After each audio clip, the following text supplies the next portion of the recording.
here with author and instructor Jill Wiseman. And Jill, you have a great idea for Kumihimo, how to get started. You make it seem really simple.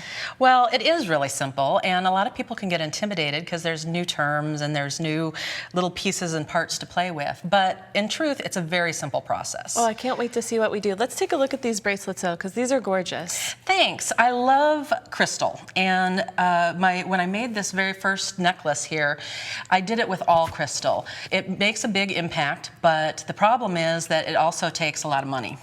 So one way to bring down the cost is to incorporate the seed beads and the crystals together in the aqua and silver version that we're going to do today. That way you're using half the amount of crystals, but you still get a lot of bling. Oh yeah, it looks gorgeous. Absolutely. So the way this works is you're just using a braiding cord. This is just kind of a medium weight braiding cord, and to figure out the length that you need, you want it to be 3 times your finished length. Okay. And we're using 8 cords. So in this case, if I were making a 7-inch bracelet, I'd want these cords to be 21 inches long. So I've already pre-cut these cords. I just tied an overhand knot and have tucked it right in the center of our Kumihimo loom here. Then on each cord, I'm going to load beads.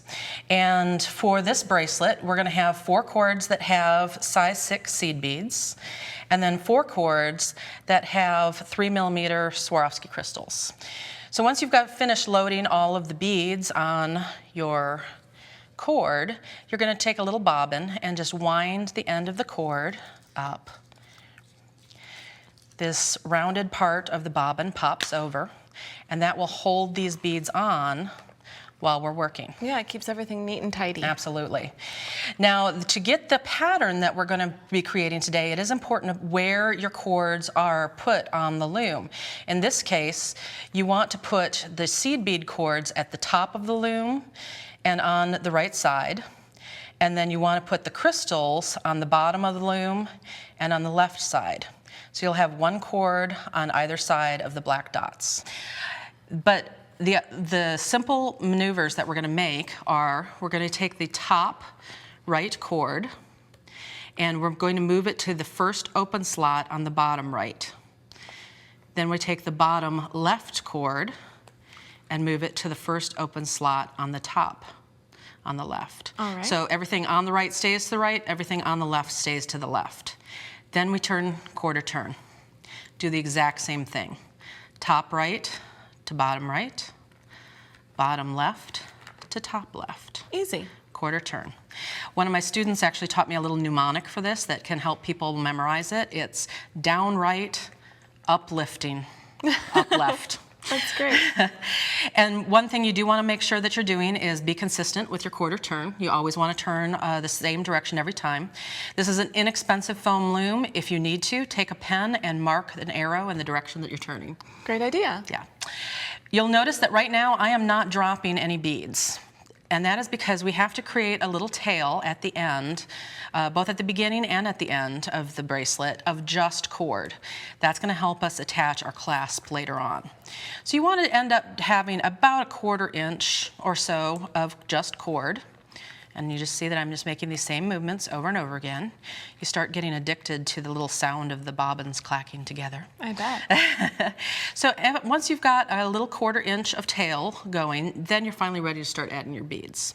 And what you'll do is you'll pick up 1 bead. I like to separate it out from the rest.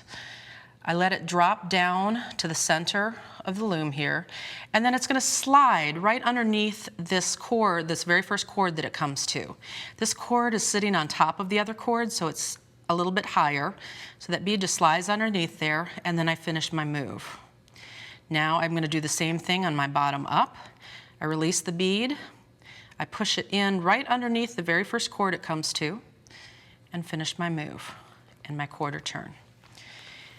And you'll just drop a bead in, and I think of it as sliding into base. It's sliding underneath that first cord. And you'll drop a bead every single time. That's a good way to remember it. Mm-hmm. So you always want your bead to be as close to the center of the cord that you're making Correct. as possible. And everything that creates the pattern was in our setup. So at this point, we don't have to worry about what beads are going where, because we had the cords in the certain order when we started, it's automatically going to make this pattern. Great.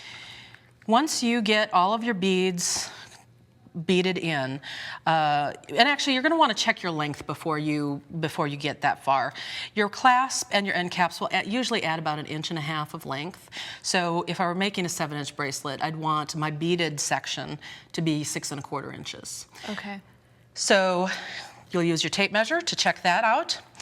At that point, you're going to have this, and this has got the little tails at the top and at the bottom. You're going to want to use some kind of beading thread, or even a sewing thread would be fine, to bind off this end, just so that you can cut off the end.